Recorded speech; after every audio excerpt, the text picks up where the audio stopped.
মেয়েরা বিয়ের আগে যাই করুক না কেন, পাত্রী হিসেবে যখন তোমার সামনে আসবে মনে হবে यार ये तो अभी कभी जन्नत से भाग के आई है मेरे सामने यार।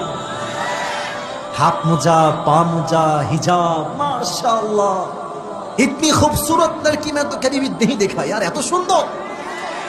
তো মেয়েরা যতই যাই করুক বিয়ের সময় সুফি হয়ে যায়। এখন তুমি যদি বলো যে আচ্ছা আপু আপনাকে তো আমার বিয়ের জন্য পছন্দ হয়ে গিয়েছে, তো একটা কথা বলবো, মাইন্ড করবেন না তো? এই তোরা কি মাইন্ড করবি? মেয়েটার কথা বলতেছি। তো মেয়েটা বলবে যে না না আমি মাইন্ড করবো না, আপনি বলেন। তো তুমি বলবো আচ্ছা যেহেতু আমি আপনাকে বিয়ে করেই ফেলবো, আপনার কি আগে কোথাও ছিল নাকি কিছু আপনার? তো মেয়ে দেখবা যে যত যাই করবো কি বলছেন ভাইয়া, নাউজুবিল্লাহ আমি সব বুঝিই না। মেরে দোস্ত, যেই মেয়ে বলবে আমি কিছু বুঝি না, আমার কেউ নাই, আমি একা, বড্ড একা,